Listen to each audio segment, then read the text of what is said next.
Hello दोस्तों, welcome to बनाएंगे topper के आज के इस वीडियो में हम 13.3 का आज हम क्वेश्चन नंबर 7 से स्टार्ट करेंगे। 7, 8, 9 यहाँ पर देखेंगे क्वेश्चन को।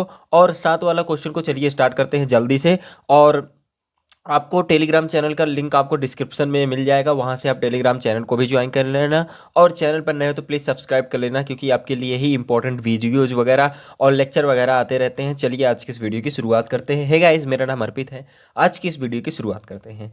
यहाँ पर देखो क्वेश्चन नंबर 7 क्या कह रहा है कि 32 सेंटीमीटर ऊंची और आधार की त्रिज्या 18 सेंटीमीटर वाली एक बेलनाकार बाल्टी रेत से भरी हुई है। इस बाल्टी को भूमि पर खाली किया जाता है और इस रेत की एक शंक्वाकार ढेरी बनाई जाती है। यदि शंक्वाकार ढेरी की ऊंचाई 24 सेंटीमीटर है तो इस ढेरी की त्रिज्या और तिर्यक ऊंचाई आपको ज्ञात करनी है। कहने का मतलब क्या है, यहाँ पर 32 सेंटीमीटर ऊंची एक बेलनाकार जो है बाल्टी, पता है या हाँ ठीक है, वाली एक बेलनाकार बाल्टी जो है रेत से भरी हुई है। कितनी सेंटीमीटर? 32 सेंटीमीटर यहाँ पर ऊंची एक बेलनाकार बाल्टी है। और इसकी जो त्रिज्या है, आधार की जो त्रिज्या दी गई है वो कितनी दी गई है? 18 सेंटीमीटर यहाँ पर आधार की त्रिज्या दी हुई है। अब इस त्रिज्या और इस ऊंचाई का एक बेलन है। बेलन को क्या किया जाता है, इसमें मिट्टी भरी हुई है, मिट्टी को खाली कर दिया। मान लो इसके अंदर क्या भरी हुई है, पूरी तरीके से मिट्टी भरी हुई है। अब इस मिट्टी को हम क्या कर देते हैं, खाली करते हैं। आप देखते हैं खाली करते टाइम क्या होता है, वो नीचे पहले फैलता है, उसके बाद ऐसे शंकु के आकार का बनता चला जाता है। तो यहाँ पर भी कुछ इसी आकार का ये बन गया है। अब क्या करना है, इसकी हमको ऊंचाई पता है, 24 सेंटीमीटर इसकी ऊंचाई दी गई है। अब हमको इसको क्या याद करना है, इसकी त्रिज्या आपको फाइंड करनी है। आर बराबर क्वेश्चन मार्क, और क्या दिया है, तिर्यक ऊंचाई। तिर्यक ऊंचाई मतलब ये वाली ऊंचाई आपको ज्ञात करनी है। कहने का मतलब एल भी आपको यहाँ पर ज्ञात करना है। तो आपको क्वेश्चन समझ में आ गया हो। चलिए इसका सॉल्यूशन करते हैं फटाफट से। लिखते हैं सबसे पहले बेलनाकार बाल्टी की ऊंचाई बराबर बेलनाकार बेलनाकार बाल्टी की ऊंचाई ऊंचाई बराबर दी गई है कितने सेंटीमीटर? 32 सेंटीमीटर दी हुई है। तो यहाँ पर लिख देते हैं 32 सेंटीमीटर। और आधार की त्रिज्या कितनी दी हुई है? आधार की त्रिज्या आधार की त्रिज्या यहाँ पर दी हुई है 18 सेंटीमीटर। 18 सेंटीमीटर क्या दी है? आधार की त्रिज्या दी हुई है। बेलन का आयतन का फार्मूला क्या होता है भाई? चलो इसको बाद में रखेंगे, पहले यहाँ पर लिख देते हैं शंक्वाकार ढेरी की ऊंचाई। यहाँ पर लिखते हैं शंक्वाकार ढेरी की ऊंचाई। ढेरी की ऊंचाई हमको दी हुई है कितना? 24 सेंटीमीटर।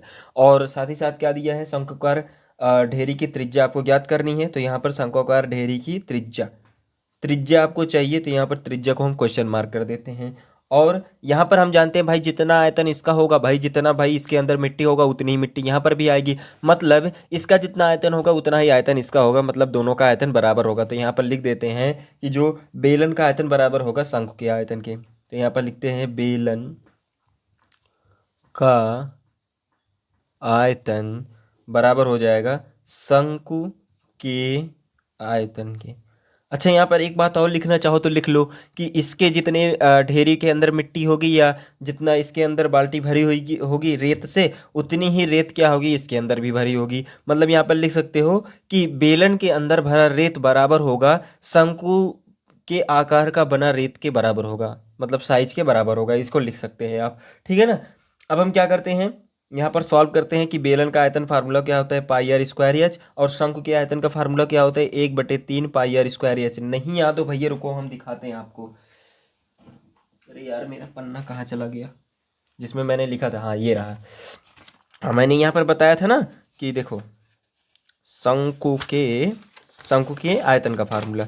यहाँ पर मैंने बताया शंकु का आयतन 1/3 पाई आर स्क्वायर एच होता है, और बेलन का आयतन का फार्मूला होता है पाई आर स्क्वायर एच होता है। तो मैंने ये चीज़ें बताई हुई हैं, ठीक है। तो अब हम क्या करते हैं, यहाँ से देखो क्या हो रहा है, पहले वैल्यू इसको रख देते हैं। ये हो जाएगा पाई, और आर की वैल्यू यहाँ पर इसके लिए, आर की वैल्यू इसके लिए, किसके लिए भाई, बेलन के लिए आर की वैल्यू दी हुई है 18 गुणे 18। और यहाँ से एच की वैल्यू भी इसकी पता है, तो यहाँ से आ जाएगा 32। और ये बराबर हो जाएगा 1/3। और पाई की वैल्यू ऐसे रहने दो, आर स्क्वायर, मतलब आर हमको पता नहीं है। तो देखो यहाँ पर कहाँ आर पता है, हमें पता नहीं है ना, तो इसकी आर की वैल्यू को ऐसे ही रहने देते हैं। एच की वैल्यू हमें पता है 24। अब हम क्या करते हैं, इसको सॉल्व कर लेते हैं फटाफट। देखो 3 8 24 हो जाएगा ये। अब हम इस सारे को वैल्यूज को इधर लेकर चले जाते हैं, और आर स्क्वायर को इधर ही रहने देते हैं। तो आर स्क्वायर बराबर हो जाएगा पाई गुणे 18 गुणे 32, और बटे हो जाएगा कितना, पाई गुणे 8। अब देखो ये पाई से पाई कैंसिल हो जाएगा, 8 चौके 32। अब इसको जब आप पूरा पूरा गुणा कर दोगे, अच्छा यहाँ पर देखो 18, 18 चौक 72, 18 × 72 हो जाएगा, और इसको जब आप गुणा करोगे तो 1292 आ जाएगा ये। और जब आप इसका आर स्क्वायर बराबर हो जाएगा, और जब आर निकालोगे यहाँ से, इसका रूट निकालोगे, 1292, 1296, सॉरी ये 96 आएगा क्योंकि 8 × 2 = 16 ना, तो यहाँ से आ जाएगा 1296। 1296 जब आप इसका रूट निकालोगे तो ये आ जाएगा आपका 36 सेंटीमीटर। तो ये आ जाएगा 36 सेंटीमीटर।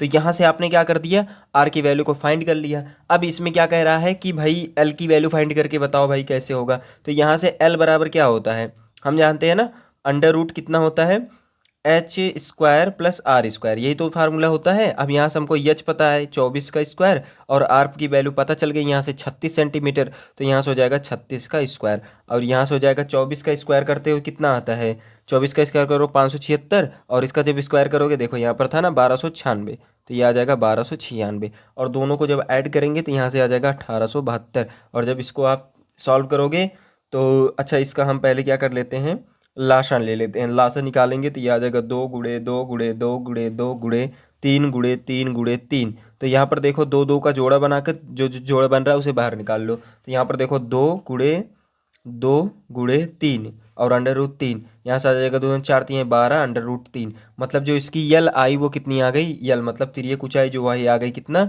12 under root 3 centimetre. ये आ गया आपका आंसर पूरा पूरा, ठीक है ना। चलिए अगले क्वेश्चन की तरफ बढ़ते हैं, बहुत ही आसान सा क्वेश्चन था ये।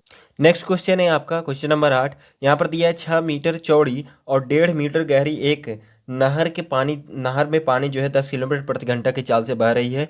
30 मिनट में यह नहर के कितने क्षेत्रफल को सिंचाई कर पाएगी, जबकि सिंचाई के लिए 8 सेंटीमीटर गहरे पानी की आवश्यकता होती है। बिल्कुल ही आसान सा क्वेश्चन है, पहले इस क्वेश्चन को समझते हैं, उसके बाद आपको पूरी तरीके से बताते हैं, ठीक है ना। तो यहाँ पर दिया गया है, देखो यहाँ पर पहले क्या दिया है, एक नहर दिया गया है जिसकी लंबाई चौड़ाई और ऊंचाई दी गई है। मतलब ये आपका नहर हो गया, मतलब लंबाई चौड़ाई ऊंचाई किसकी होती है भाई, घनाभ की ही तो होती है, क्योंकि बराबर लंबाई चौड़ाई ऊंचाई नहीं है, इसीलिए हम क्या कहेंगे, ये घन भी नहीं कह सकते, तो ये क्या हो सकता है, घनाभ हो सकता है। तो घनाभ के आकार का एक नहर है, नहर में से पानी को निकाल करके खेत में भरा जाता है, ठीक है ना। खेत भी कैसे होगा भाई, घनाभ के आकार का ही होगा, थोड़ा पतला सा होगा खेत, ठीक है ना। तो इसके अंदर क्या होता है, पानी भरा जाता है। अब ये कह रहे हैं कि अगर पानी क्या हो रही है, देखो यहाँ पर कह रहे हैं 6 मीटर चौड़ी और 1.5 मीटर गहरी पानी नहर में पानी जो है 10 किलोमीटर प्रति घंटा की चाल से बह रही है, तो 30 मिनट में यह नहर कितने क्षेत्रफल सिंचाई कर पाएगी। तो पहले हम क्या करेंगे, इसको 1 घंटे में कितनी सिंचाई कर पा रही है, कितना क्षेत्रफल, 6 मीटर और 1.5 मीटर और इतने का, तीनों का गुणा कर देंगे तो ये किसके लिए हो जाएगा, 1 घंटे के लिए हो जाएगा, 10 किलोमीटर प्रति घंटे में हो जाएगा। लेकिन हमको कितने में चाहिए, 30 मिनट में चाहिए। तो 30 मिनट में हम क्या करेंगे, 10 में हम क्या करेंगे, 2 से भाग लगा देंगे, तो इससे क्या हो जाएगा भाई 60 है, भाई 60 क्या होता है, पूरा पूरा देगा, और 30 क्या देगा, उसका आधा देगा। मतलब हम क्या करेंगे, 1/2 से गुणा कर देंगे, तो ये क्या आ जाएगा आपका आधा पानी। ये कितना आयतन इसके अंदर होगा, तो इसका जितना आयतन होगा, आधे पानी का आयतन, उतना ही पानी क्या होगा इसके अंदर भरा जाएगा। और इसके लिए भी फार्मूला होता है L × B × H, और यहाँ से आपको H पता है, देखो जो सिंचाई के लिए पानी के लिए 8 सेंटीमीटर गहरे पानी की आवश्यकता होती है, मतलब इसकी ऊंचाई आपको पता है, आपको यही लंबाई चौड़ाई ज्ञात करनी है। तो जितना आधे पानी का आयतन होगा उसी के बराबर ये भी आयतन हो जाएगा, दोनों को बराबर कर लेंगे और एच की वैल्यू फाइंड कर लेंगे। कैसे करते हैं, चलिए फटाफट से इस क्वेश्चन को समझते हैं और लिखते हैं। समझ लिया हमने, अब इसके लिखते हैं पूरी तरीके से। तो यहाँ पर लिखते हैं नहर की गहराई बराबर, नहर की गहराई, नहर की गहराई बराबर दिया गया है यहाँ से 1.5 मीटर, और नहर की चौड़ाई बराबर दी गई है 6 मीटर, और यहाँ से 1 घंटे में पानी की चाल दी गई है यहाँ पर 10 किलोमीटर प्रति घंटे ना, या 1 घंटे में तय दूरी कह सकते हैं, या हम कह सकते हैं कितना दूर वो चला है। जैसे ये गहराई हो गई, ये चौड़ाई हो गई, ठीक है ना, और ये लंबाई होगी ना। तो लंबाई मतलब जितनी दूरी पर वो कवर करेगा, तो कितनी दूरी हो जाएगी इसकी। अगर हम चाल की ना बात करके यहाँ पर 1 घंटे में तय की गई दूरी, तय दूरी कितनी हो जाएगी, यल बराबर कितनी हो जाएगी 10 किलोमीटर प्रति घंटा। और यहाँ पर अगर हम बात करें आधे घंटे में, तो 30 मिनट में कितने के लिए हो जाएगा भाई? 30 मिनट में ही उस पानी को इस खेत में भरना है, तो 30 मिनट का जितना इसका आयतन होगा उतना ही जो खेत के अंदर पानी गया है उसका आयतन होगा। तो यहाँ से हो जाएगा 30 मिनट में तय दूरी, कितनी दूरी तय करेगा? कितनी दूरी तय करेगा भाई? यहाँ से हो जाएगा आधा कर देंगे तो इसका 5 किलोमीटर दूरी तय करेगा। और इसको हम चेंज कर दें अगर मीटर में तो कितना हो जाएगा? 5 × 1000 बराबर हो जाएगा, यहाँ से 5000 मीटर के बराबर आ जाएगा। अब देखो नहर का आयतन क्या है? नहर का आयतन, नहर का आयतन क्या होगा भाई? पूरा पूरा आयतन क्या होगा? L × B × H, मतलब जब इसका आधा आपने कर दिया तब आयतन कितना होगा? L की वैल्यू पता है आपको, यहाँ से दी गई है 5000 मीटर, B की वैल्यू पता है आपको 6 मीटर, और H की वैल्यू भी आपको पता है 1.5 मीटर। अब इन सभी का जब हम गुणा करेंगे तो ये आ जाएगा, पहले तो ये 5000 आ जाएगा और 15 छक्का 90, तो ये आ जाएगा 9, ठीक है ना? 9 आ जाएगा, 9.0, और जब इसका करेंगे 5 9 45 1 2 3 0, मतलब 45,000 आयतन है ना, तो मीटर क्यूब आ जाएगा। ठीक, अब देखो यहाँ पर जो खेत में पानी भरा गया है उसकी ऊंचाई आपको पता है, तो यहाँ पर लिख देते हैं कि खेत की चौड़ाई, खेत की ऊंचाई दी गई है ना, देखते हैं पहले क्या दिया है, गहरी, ठीक है, ऊंचाई दी गई है, तो खेत की ऊंचाई बराबर या गहराई बराबर खेत की गहराई, गहराई बराबर दी गई है 8 सेंटीमीटर। सभी चीज़ें किस में है? मीटर में है, तो इसको भी मीटर में कन्वर्ट करते हैं, तो बटे 100 बराबर आ जाएगा 0.01 मीटर के बराबर आएगा। और देखो खेत का आयतन जितना होगा उतना ही आयतन क्या होगा? इसके आधे के बराबर का आयतन होगा। तो यहाँ पर लिख लेते हैं पानी का आयतन बराबर, पानी का आयतन बराबर हो जाएगा यहाँ से 45,000, और पानी का आयतन जो होगा वही खेत का आयतन के बराबर होगा। तो खेत के आयतन को लिख लेते हैं, कितना होता है भाई? फार्मूले लिख देते हैं, L × B × H बराबर आ जाएगा 45,000। और यहाँ से देखो H आपको पता है, LB आपको फाइंड करना है। LB मतलब क्या? क्षेत्रफल, वही क्षेत्रफल ही तो पूछा था भाई। देखो यहाँ से यह नहर कितने क्षेत्रफल सिंचाई कर पाएगी, तो वही क्षेत्रफल तो हम फाइंड कर रहे हैं, L × B, और यहाँ से H की वैल्यू को अगर निकालेंगे तो यहाँ से आ जाएगा 45,000, सॉरी हमको L × B की वैल्यू चाहिए, ठीक, और बटे हो जाएगा यहाँ से H, तो ये आ जाएगा 45,000, और ये बटे आ जाएगा आपका H की वैल्यू कितनी है? 0.08, और जब यहाँ नीचे ऊपर दोनों जगह गुणा कर दो, ठीक है ना, जब यहाँ से ऊपर नीचे 100 का गुणा करेंगे तो ये आ जाएगा 100, और ये भी गुणे हो जाएगा 100, और ये बराबर आ जाएगा 45, 1 2 3 4 5 0, और बटे आ जाएगा यहाँ से 8। और जब इसको हम सॉल्व करेंगे तो यहाँ से आ जाएगा आपका 8 पंजे 40, 8 पंजे 40, और यहाँ से गया कितना? 5, 8 45, 8 छंग 48, 2 हासिल, और ये बचा कितना? 20 बना, तो 8 दूना 16, और ये हो जाएगा कितना? 4, 8 पंचे 40, और ये आ जाएगा 00 बच जाएगा, और यही कि इतना मीटर स्क्वायर जो हो जाएगा आपका आंसर हो जाएगा, और यही आपका आंसर होगा। अच्छा, आपको हेक्टेयर में भी अगर इसको कन्वर्ट करना है, क्योंकि क्वेश्चन में हेक्टेयर में दिया है, तो आपको क्या करना है, हेक्टेयर में हेक्टेयर जो होता है बराबर होता है, हेक्टेयर बराबर होता है 10,000 के बराबर होता है, ठीक है ना। तो हम क्या करेंगे, इसको अगर हेक्टेयर में कन्वर्ट करना है तो हम क्या करेंगे, इससे भाग लगा देंगे इसमें, तो ये कितना हो जाएगा? 56, और 1 2 3 4 अंक पहले दशमलव है, तो 1 2 3 4 अंक पहले दशमलव लगा देंगे, तो ये आ जाएगा कितना? 2500, यही आपका आंसर हो जाएगा, इतना हेक्टेयर के बराबर आ जाएगा, हेक्टेयर। तो मुझे लगता है आपको सारी चीज़ें समझ में आ गई होंगी, ठीक है। आज चलिए जो है नेक्स्ट क्वेश्चन देखते हैं, क्वेश्चन नंबर 9। चलिए देखते हैं क्वेश्चन नंबर 9। एक किसान अपने खेत में बनी 10 मीटर व्यास वाली और 2 मीटर गहरी एक बेलनाकार टंकी को आंतरिक व्यास 20 सेंटीमीटर वाले एक पाइप द्वारा एक नहर से जोड़ता है। यदि पाइप में पानी 3 किलोमीटर प्रति घंटे की चाल से बह रही है तो कितने समय बाद यह पूरी भर जाएगी? ध्यान से समझना इस क्वेश्चन को, बहुत ही आसान सा क्वेश्चन है, समझोगे आराम से समझ में आ जाएगा। एक पहली बात तो खेत दिया गया है, सॉरी हाँ, एक खेत है, और खेत को जो है क्या किया गया है, एक टंकी पहले दी गई है, टंकी है भाई, हमने टंकी बना ली पहले।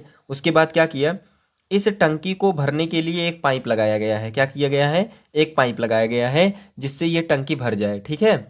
तो ये एक पाइप है जो कि क्या कर रही है, यहाँ से पानी क्या हो रहा है, आ रहा है, और जो है, ये किसान अपने खेत की बनी इतने ब्यास वाली एक गहरी टंकी बेलनाकार आंतरिक ब्यास इतना है पाइप द्वारा नहर से जोड़ता है। ठीक है, तो ये क्या करता है, इसमें पानी को लेकर के आ रहा है, इस टाइप से पानी ये आ रही है। तो ये पाइप कितना किलोमीटर लंबा है, 3 किलोमीटर लंबा है। और कितने घंटे, मतलब प्रति घंटे की चाल से ये, मतलब 3 किलोमीटर में ये क्या हो रहा है, 1 घंटे में 3 किलोमीटर प्रति घंटा की चाल से चल रहा है। ठीक है, तो यहाँ पर चीज़ें दी गई हैं और ये पूछ रहे हैं कि कितने समय बाद टंकी पूरी भर जाएगी। तो सबसे पहले लिखते हैं हम क्या क्या चीज़ें दी गई हैं, उसके बाद सॉल्व कर देते हैं। पहले तो इसका आयतन ज्ञात करते हैं, इसका आयतन ज्ञात करते हैं, इसके आयतन में इसका भाग लगा देंगे, अभी आ जाएगा आंसर। समझना कैसे होगा अभी समझते हैं, पहले पहले लिखते हैं, अभी तब समझ में आएगा। यहाँ पर लिखते हैं टंकी की व्यास या टंकी का व्यास बराबर दिया गया है, यहाँ पर 10 मीटर दिया गया है। टंकी की त्रिज्या, टंकी की त्रिज्या कितनी हो जाएगी, 10/2 बराबर हो जाएगी 5 मीटर के बराबर। और यहाँ पर हो जाएगी टंकी का आयतन, टंकी का आयतन बराबर हो जाएगा कितना, πr²h। और पाई वैल्यू ये हो गई, आर की जो वैल्यू हो गई 5, ये भी 5 और ये हो जाएगा 2, क्योंकि ऊंचाई कितनी दी गई है, 2 मीटर। 2 मीटर गहरी है, यहाँ पर देखो 2 मीटर गहरी है। और हम क्या करते हैं यहाँ पर, अब लिखते हैं आगे, मतलब इसको सॉल्व कर लेते हैं। तो ये आ जाएगा आपका 50, 5 दूने 10, 10×5 = 50 पाई आ जाएगा ये। ठीक, और इतना मीटर क्यूब के बराबर आ जाएगा। अब पाइप का व्यास देख लेते हैं, तो यहाँ पर लिखते हैं पाइप का व्यास, पाइप का व्यास बराबर दिया गया है 20 सेंटीमीटर। और पाइप की त्रिज्या, पाइप की त्रिज्या बराबर दी गई है 10 सेंटीमीटर। और ये बराबर हो जाएगा 0.1 मीटर के बराबर हो जाएगा। और पानी की चाल कितनी है, पानी की चाल, पानी की चाल बराबर दी गई है यहाँ पर, कितनी दी है भैया, 3 किलोमीटर प्रति घंटे दी है ना, यही तो है। और यहाँ से हो जाएगा देखो, और यहाँ पर दिया गया है क्योंकि 60 मिनट में 300 मीटर ये क्या हो रही है, कवर कर रही है। तो 1 मिनट में कितने कवर करेगी भाई, 3000/60 बराबर आ जाएगा 5×6=30। और ये आ जाएगा 0 0 कट जाएगा, 0 बचेगा। तो ये आ जाएगा 1 मिनट में कितने चलेगी, कितनी मतलब कितनी दूरी तय करेगी, 50 मीटर की दूरी तय करेगी। ठीक है ना, तो हम क्या करते हैं, आप पानी का पाइप का आयतन ज्ञात कर लेते हैं। ठीक है, मतलब 50 मीटर ये क्या है, गहरी है। अब के लिए 1 मिनट की बात करें, मीटर की अगर हम बात करें तो 1 मिनट में वो 50 मीटर चल रही है। तो इसी चीज़ को हमको याद करना था ना। तो पाइप का आयतन, पाइप का आयतन कितना हो जाएगा यहाँ पर, पाइप का आयतन बराबर हो जाएगा πr²h। और यहाँ से देखो पाई, आर की वैल्यू 0.1, यहाँ पर भी 0.1, और एच की वैल्यू कितनी हो जाएगी 50। और इसको सॉल्व करेंगे तो पाई इंटू 0.5, और इसको सॉल्व करेंगे 0.5 पाई के बराबर आ जाएगा। इतना क्या आया आपका, इतना मीटर क्यूब पाइप का आयतन आ गया। ठीक है, तो मतलब हमको क्या था, यहाँ से यहाँ तक ये वैल्यू किलोमीटर में दी थी और सारी वैल्यूज मीटर में दी है। तो पहले तो हमने क्या किया, इसको मीटर में कन्वर्ट किया। मीटर में कन्वर्ट करने के बाद हमने देखा कि ये 60 मिनट में इतना किलोमीटर चल रहा है, 3 किलोमीटर चल रहा है। तो 1 मिनट में वो कितने किलोमीटर चलेगा, उससे आपको इसकी लंबाई पता लग जाएगी। तो यहाँ से हमने क्या किया, सबसे पहले लंबाई पता कर ली पाइप की, और पाइप की लंबाई पता करने के बाद इसका आयतन फाइंड कर लिया। अब हमको कुछ भी नहीं करना है। देखो ये क्या है, जितना ये है इसमें क्या करेंगे, इससे हम भाग लगा देंगे। तो जो होगा वो आपकी वैल्यू आपके सामने हो जाएगी कि टंकी में भरने में लगा कितना समय था, वो आपको पता चल जाएगा। ठीक है ना, तो टंकी को भरने में लगा समय बराबर हो जाएगा यहाँ पर 50 पाई बटे हो जाएगा 0.5 पाई। और जब इसको 10 से गुणा कर देंगे तो 5×5 = 100, और ये पाई से पाई कैंसिल, 100 मिनट जो होगा इसको लगेगा पूरा पूरा भरने में। भाई 1 मिनट में अगर ये 50 कितना भर रहा है, तो आयतन हमने निकाला, इससे हमें पता चल गया कि कितना आयतन 1 मिनट में भर रहा है। और पूरा आयतन कितना है, पूरा आयतन ये था। अब 1 मिनट में जो आयतन हो रहा है, 1 मिनट में कितना पानी का आयतन भर रहा है ये हो गया, और पूरे मिनट में कितना पानी का आयतन मतलब कितना आयतन भरा हुआ है वो ये हो गया। तो इसमें हम एक वाले से भाग दे देंगे, हमको पूरा पूरा मिनट मिल जाएगा। यही आपको याद करना था, यही आपका आंसर हो गया। ठीक है, तो नोट कर लो क्वेश्चन को, बहुत ही आसान सा क्वेश्चन था। चलिए बढ़ते हैं नेक्स्ट क्वेश्चन पर। हालांकि आज के लिए इतना ही, वीडियो लंबी हो जाएगी। चलिए आज के लिए इतना ही। Thank you, have a nice day. वंदे मातरम, जय हिंद।